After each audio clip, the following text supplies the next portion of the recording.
Hello. Well, this is the second episode of putting the change gearbox back together again and refurbishing it. I'm afraid it's rather long at 45 minutes and there's also some bad language in it because I show things that went wrong as well as things that went right. So you'll just have to take it as it comes.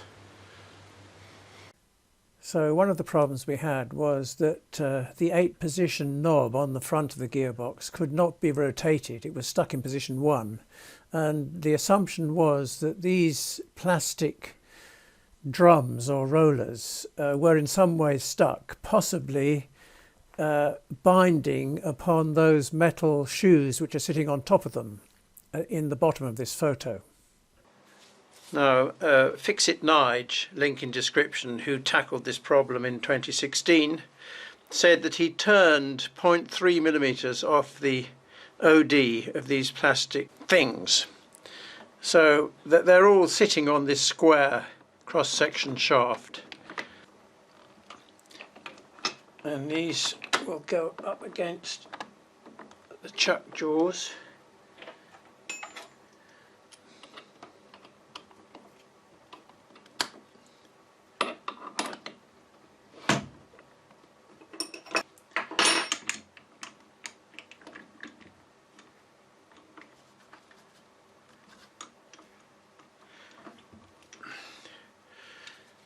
That is surely all right.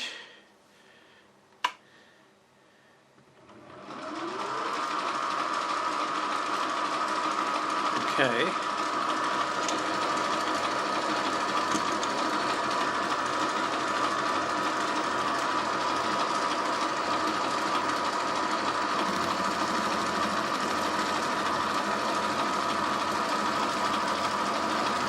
Well, I'll take that as naught then.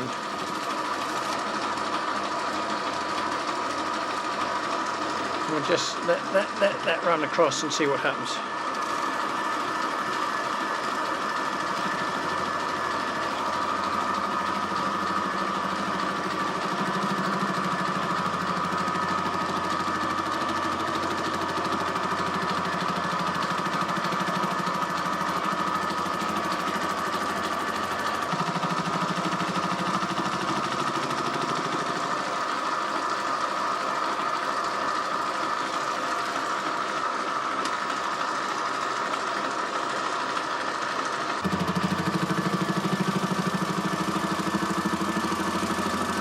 I could do this all in one cut, but I'm just being gentle with it because I don't want to have to buy new ones.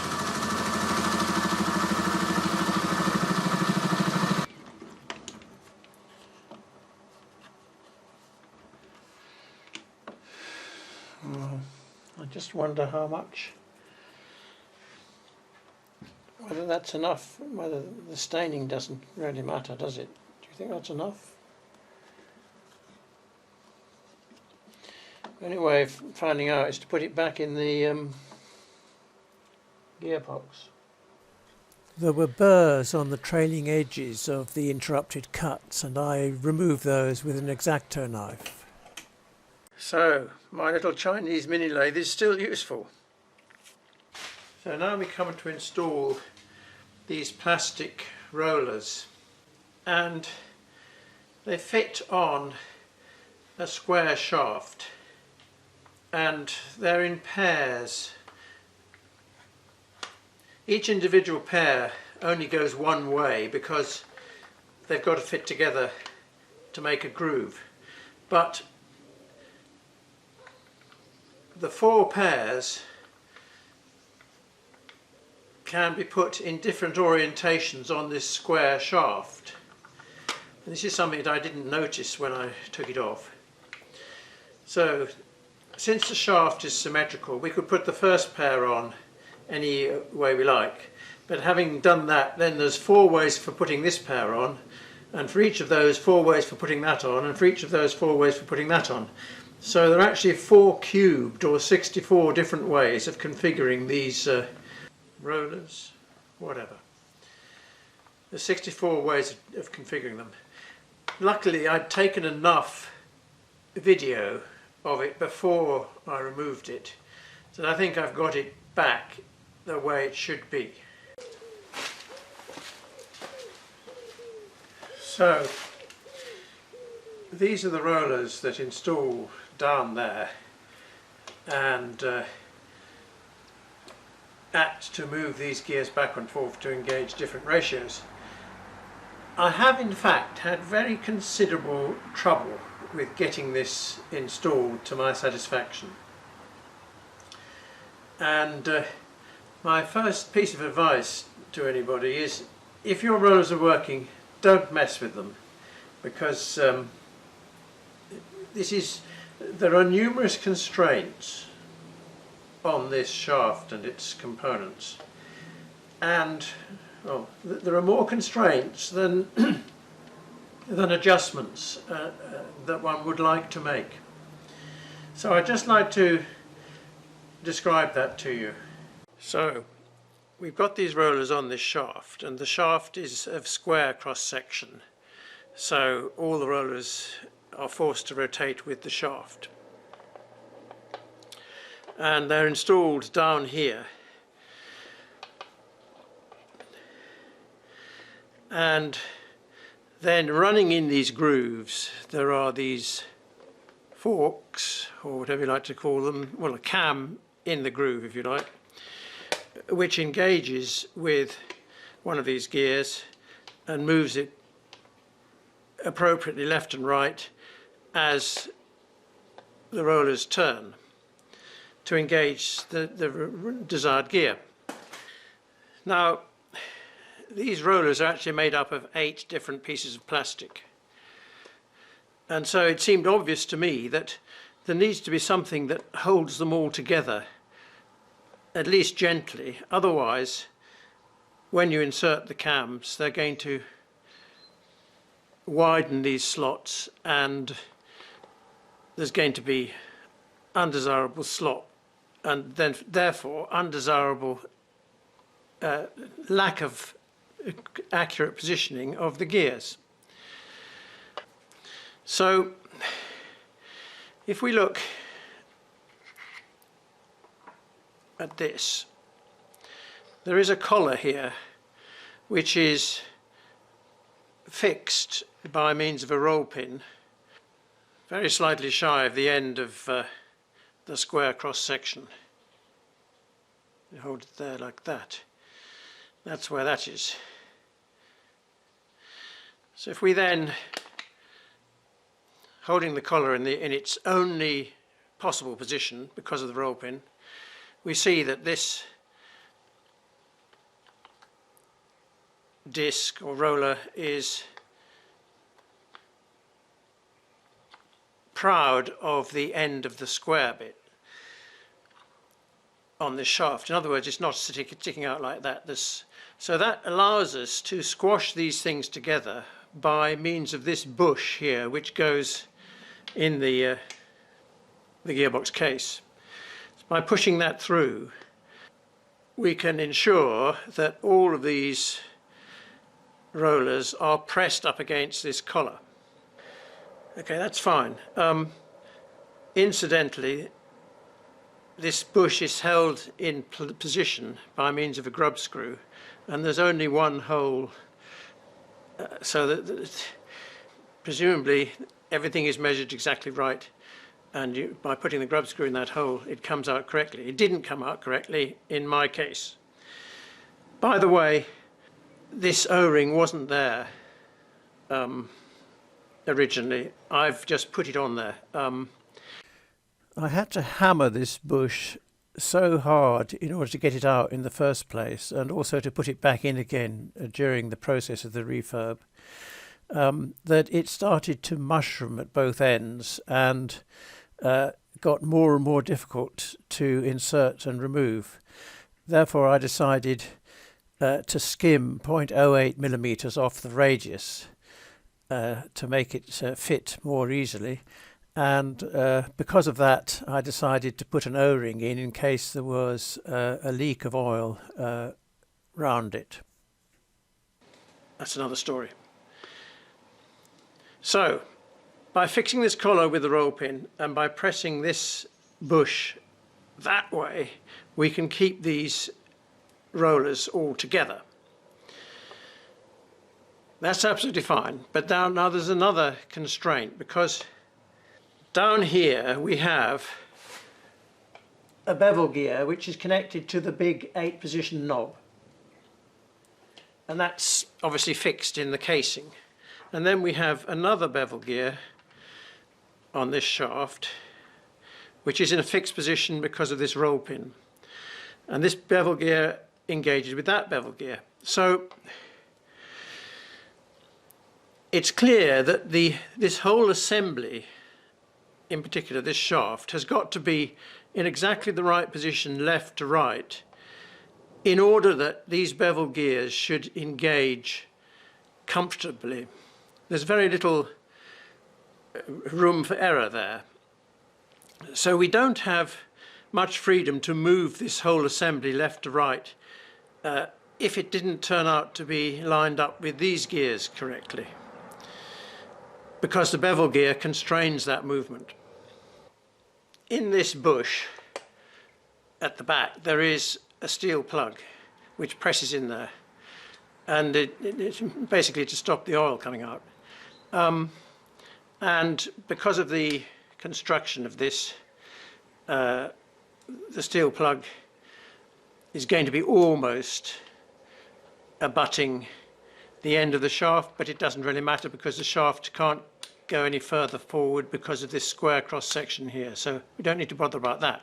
But at this end we have a steel bush, sorry, that way around, which goes on here, and another grub screw, by engaging in this slot, locates it.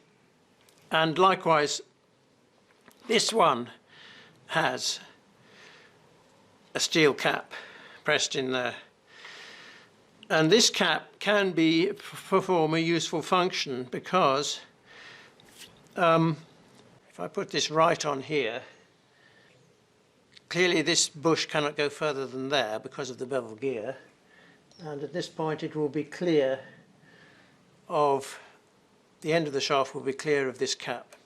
So we can forget about the caps, but on the other hand I can push this cap in further than just being flush with this surface. So we have two ways of stopping this whole assembly moving this way to the right. One is to abut this up against that bevel gear, and the other is to tap in this cap until it is bearing upon that shaft. I'm not sure which of these is desirable, but at least one of them is necessary, otherwise the whole shaft can still move left to right. I noticed that there was a milling here of this component with no apparent purpose, but I'm thinking that they milled it just to make this slot wider so that they had more freedom of putting it exactly where they wanted to put it. The only evidence of a grub screw actually binding on this thing is to be seen there. So if, after installing all this and getting the bevel gears aligned correctly, we find that these rollers are not adequately aligned with this, the only choice we have is to put washers in here or in here. There are no such washers in the parts diagram. So just to summarize the problems here, the whole assemblage has got to be adjusted left to right so that the bevel gears engage correctly. So that then fixes the left-right position of the shaft. We've then got to make sure that these rollers are tightly pinched together, possibly by tapping in this bush here so that it presses the rollers against this fixed collar. So we can do that, but now the whole of these rollers may not be correctly aligned with these gears. We might want to move the whole assemblage a little bit to the right, for example. Well, we can't move the shaft, so the only way of moving the whole assemblage to the right would be to put a washer in here. There's no provision on the parts diagram for doing that. If you wanted to move the whole assembly to the left, you couldn't do that except by turning something off this face here. In addition to all that, the position of this bevel gear is obviously determined by the click stops on the knob, and the knob it can only be fixed on the shaft in one position because it's got a hole in the shaft for grub screws.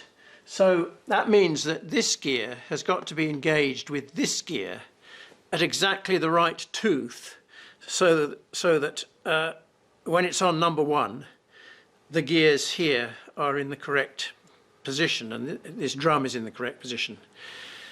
That's not so easy to do, particularly as all this is loose, and it's easy to skip.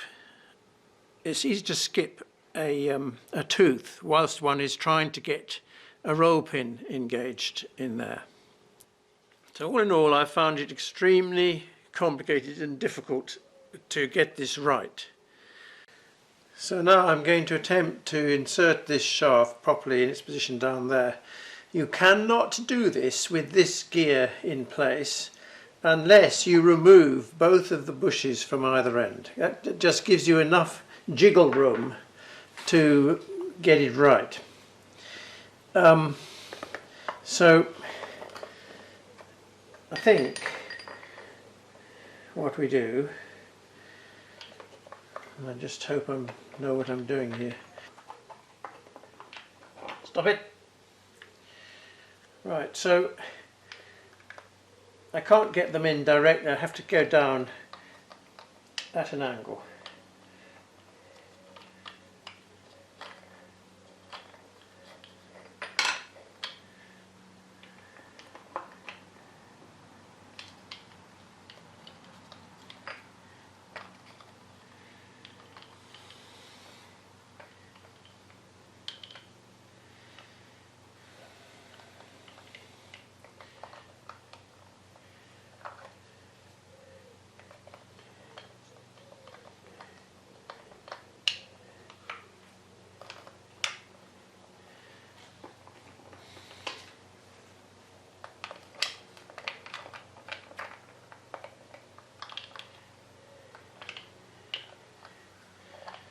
So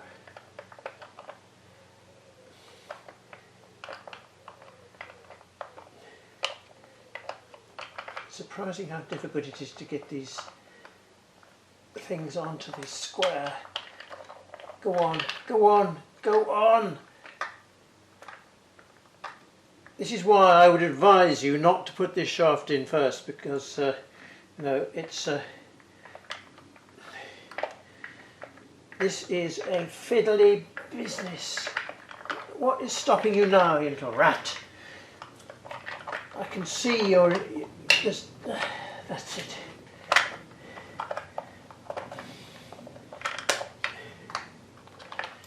That's that one. And that one. Go on. You can do this, you bastard.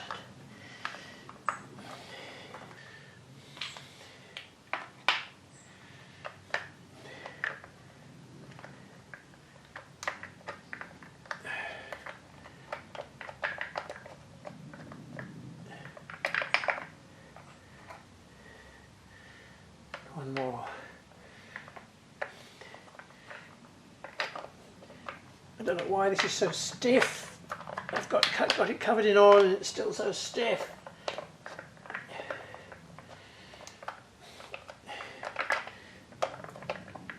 Damn fool fiddling, damn fool fiddly business, if you want my opinion.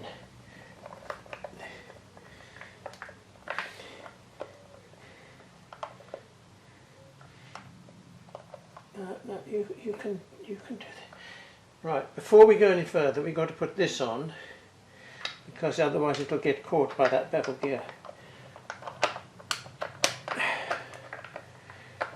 Right, so that is,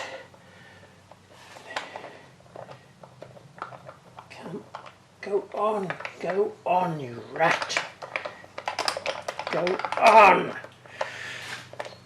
you little rat, bastard, rats.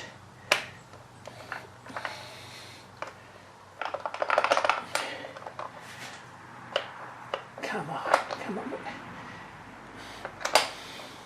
You can, no, it's this one that's causing the problem.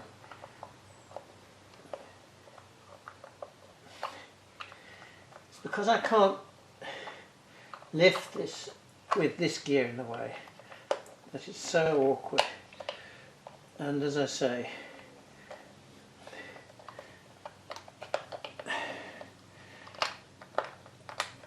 go on.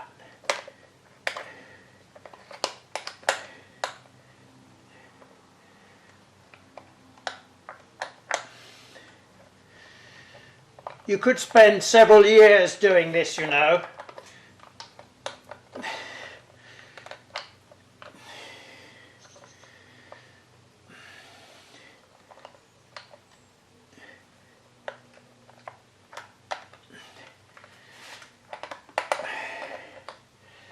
Well, at this point I'm going to put this bush in.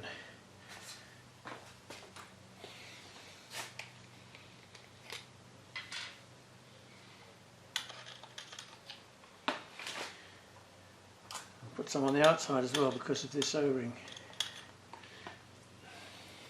And that's not easy to put in either, because then this bugger is sticking out, this shaft is sticking out this side, so I've got to pull it this way to get that in.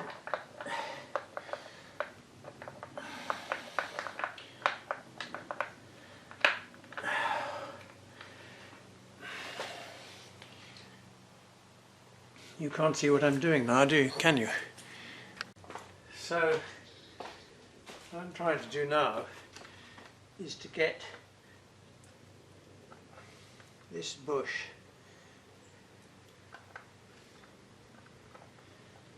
in there.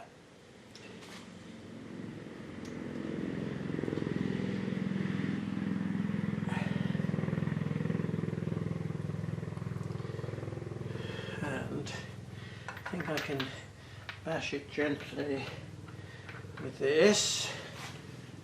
I'm not going to do this too hard.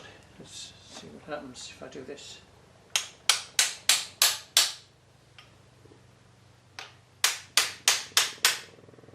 Is that going in or not? I can't see. You tell me. Not convinced it is.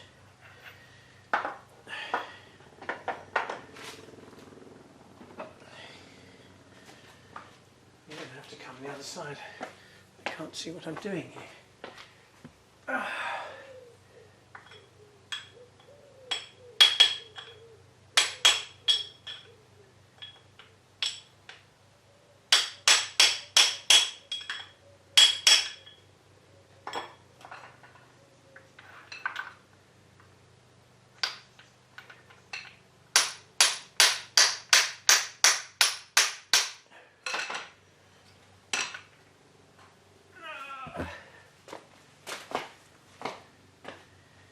So, whilst tapping this bush that way, you've got to make sure that this thing does not ride up on the bevel gear and jam.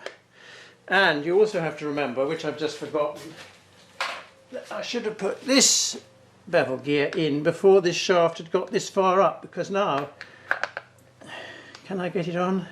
Yes, I think I can get it on like this, because I think it will go through there. Right, so I can get that on like that. And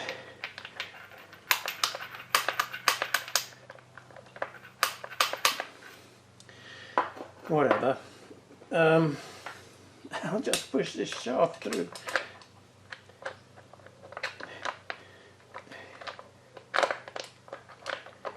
Not that far, not that far. You have to understand that this thing is 100% pain up the arse.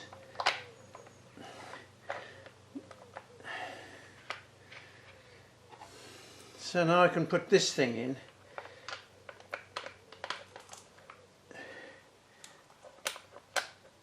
With the bevel gear, the rights, get that engaged like that. Right.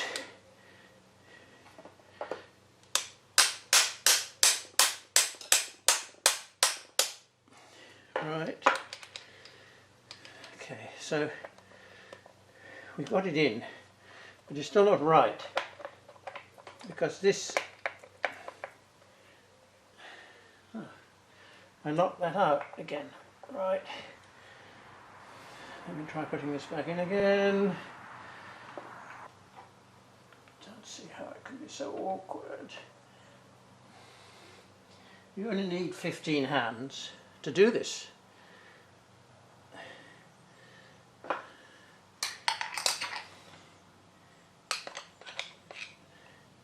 See, what I want to do is, maybe I can get a grip on that with a pair of pliers.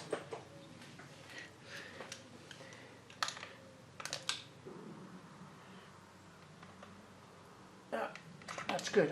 I've actually got that in. That slid in quite easily, as it should do now. Up to the O-ring at any rate. So now I'm going to tap it in, hopefully make the O-ring engage.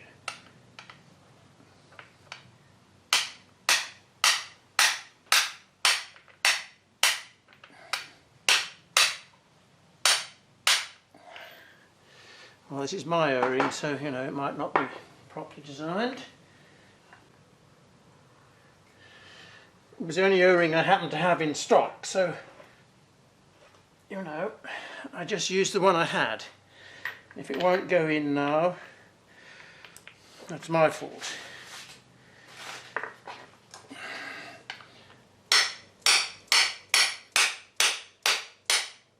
No, that's cutting the O-ring. Bugger!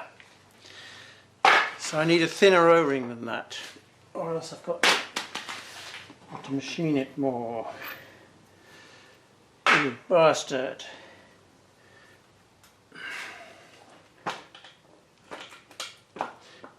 Do you begin to see why this thing is a bit of a problem? I hope you begin to see that.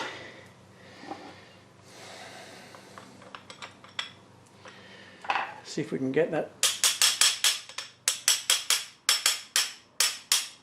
push out. It comes out with the O-ring. Yeah, that O-ring is sticking out too much. One of the problems was I could not chamfer the outer edge of the case here because it's inaccessible. So I'd already machined this so that the O-ring is not sticking out very much. There's no point in having an O-ring if it doesn't stick out at all. I suppose I could just take a little bit more, make this a little bit deeper. Right, well I've made that O-ring groove a little deeper.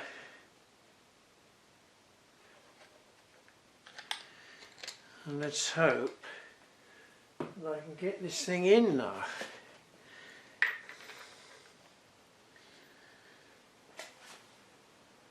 Where's my hammer gone? Floor. Right.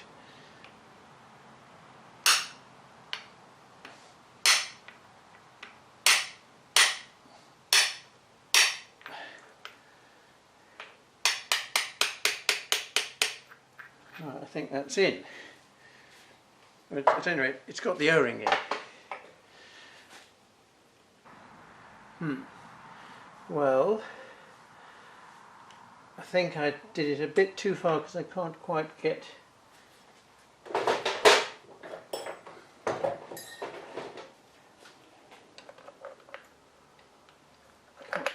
that in properly.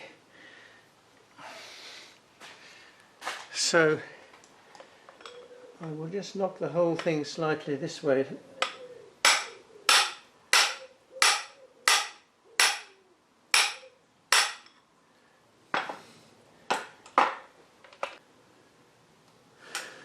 I think that that roll pin will go in now.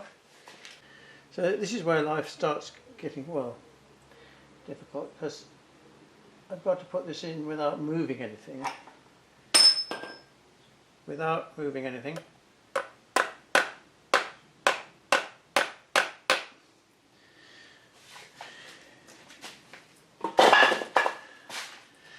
Gravity is such a pain, isn't it?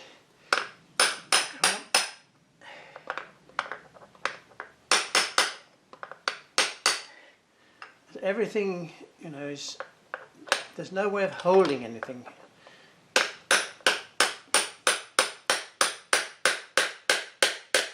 So that's got it down through there, but why is that not lining up there?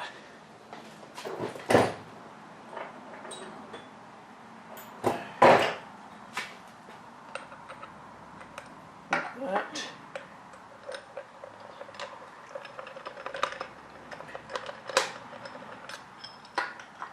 I thought that that should have the decency .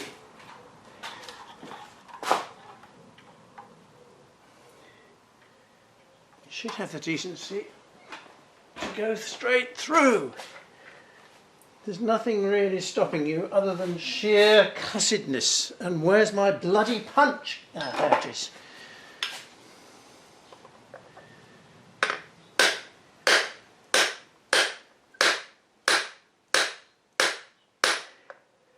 No, it's slightly out of bloody alignment. This should never happen. It's impossible if these things are the right bloody size.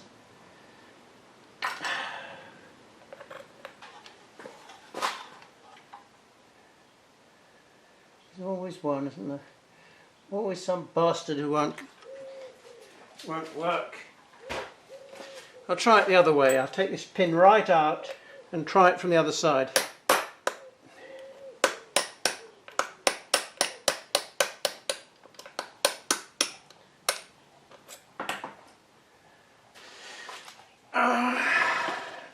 This thing gets heavier the more gears you put in it. Go on. Go on. There you are.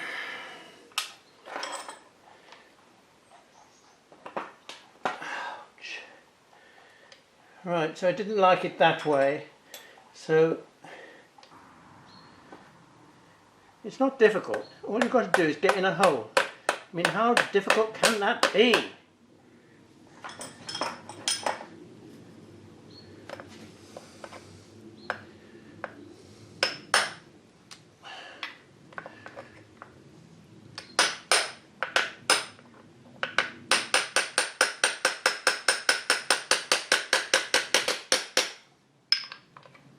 Right, that's in.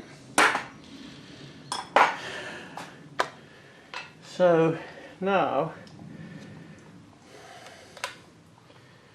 our next problem is threefold.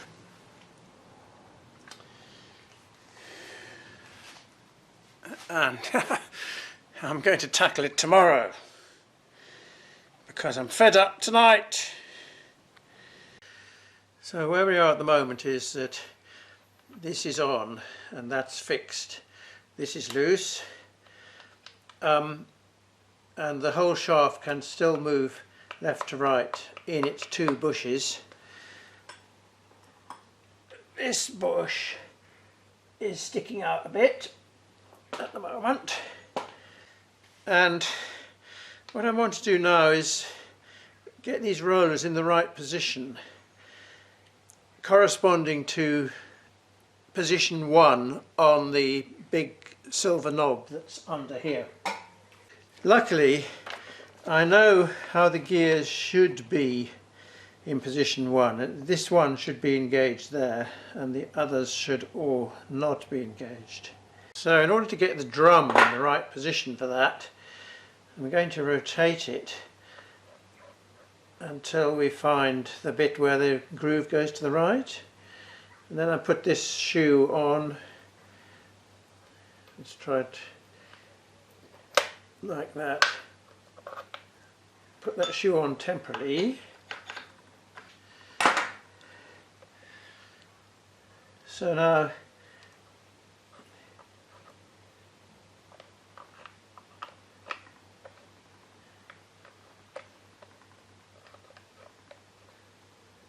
That's about there, isn't it? So that's where the roller should be in this situation for position 1. That out. Now I wonder if I can wedge that like that. Ah, so now I've discovered something that I hadn't realized before. Originally, when I had these rollers at position 1, before I took the whole thing apart, the shaft was 90 degrees round there so that you could access the 2 roll pins. But because I have put these drums onto this square shaft without sufficient forethought, the drums are actually 90 degrees round this way and therefore when I put this in position 1 I can't actually access the roll pins at all because they're at horizontal rather than vertical. Well, that doesn't matter because I can find another position other than 1 where the roll pins are at the top. So let's discover what position that is. Well, I've put an M5 bolt through here, just held on with blue tack, just so that I can rotate the drum using the knob. I've put all 4 shoes in temporarily. That position with this gear engaged corresponds to the roll pins being vertical. So now I need to work out what number this corresponds to on the knob. Right, so having this engaged to this corresponds to number 3 on the knob, the 8-way knob. So if I take this bolt out so that we can free to rotate things. So if I put the knob on number 3, so that is correct. I think what I'll do is I'll try and wedge this in this position. Right, so I've wedged these rollers in the correct position.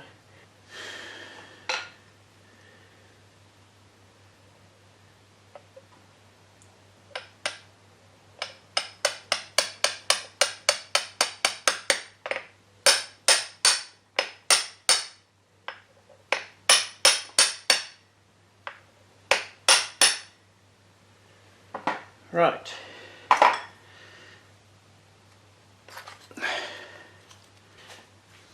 If I put it back to position 1, this one should go on that. Let's try that. Position 1 is 2 to the right. So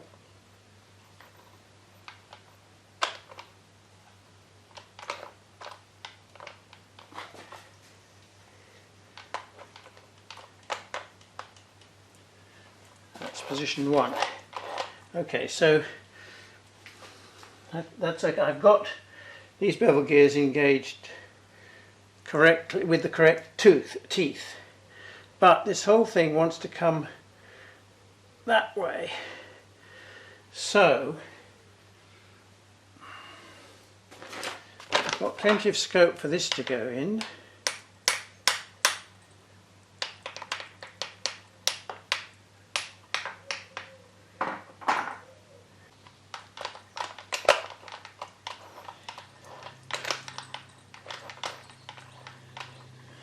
Yeah, I think it should come a little bit that way. So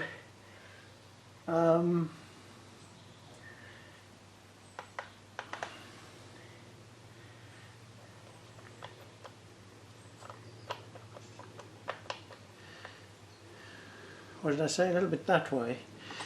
So if I bash this in a little bit, the outside part of it, like that, in a bit,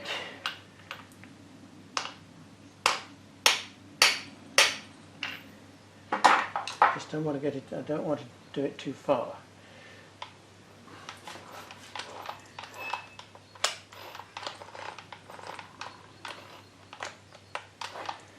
that is 3.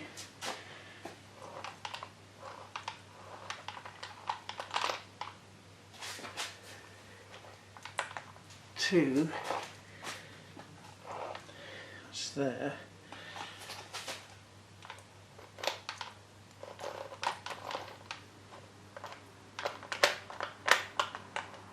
That's 1. Well, it's not bad. I must not have that though, must I? I'd like it to be about there.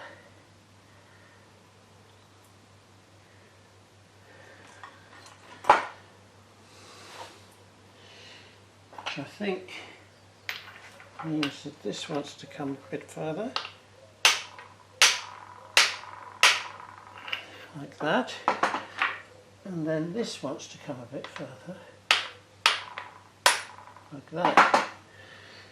So now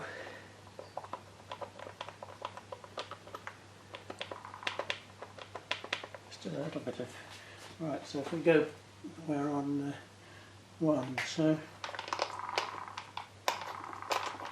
that's 2, that's 3, and this is now in line. That looks good, doesn't it? And these rollers are fairly okay, tightly clipped together, or reasonably tightly clipped together. So I think that that is good. So in principle all I have to do is to do up these 2 grub screws to fix these bushes in that position.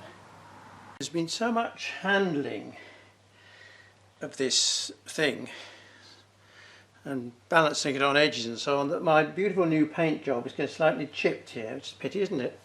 Still, we can't have everything. Well, just checking on the headstock.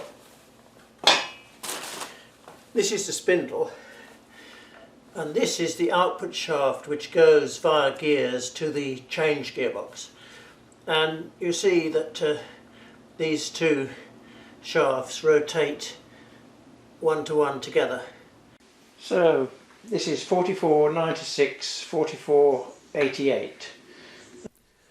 So in this configuration the change gearbox can set metric pitches from 0.2 millimeters to 3.5 millimeters. So just to test this, let's choose the 1 millimeter pitch, which requires the gearbox to be set to AR3W. So then I set this to AR3W, which is the correct code for a 1 millimeter pitch thread. So then I traced out on this what gears were engaged, taking the drive from the input from this gearbox to the output here, which is the lead screw. So the input comes to the gearbox along here onto this 20-tooth gear, which engages with this 50-tooth gear, which turns this 38-tooth gear, which engages with this 19-tooth gear, which turns this 20-tooth gear, which engages with this 22-tooth gear, which turns this 36-tooth gear, which engages with this 36-tooth gear, which drives the lead shaft. So putting that together, we come up with a ratio from input to output of 0.727272727272. So now we have to multiply that by the ratio from the spindle to the input of the gearbox, which is 44/96 times 44/88, which equals 0.2291666666. So the ratio from spindle to lead screw is 0.229 times 0.727, which comes to 0.16666, which is exactly 1/6. So the lead screw rotates 1/6 of a revolution for each revolution of the spindle. And since the pitch of the lead screw is 6 millimeters, that will give us a thread pitch of 1 millimeter, which verifies that the gearbox is working correctly and I've got all the knobs in the right position. Phew! Despite all my swearing, I think this is a really nice gearbox which is really easy to use.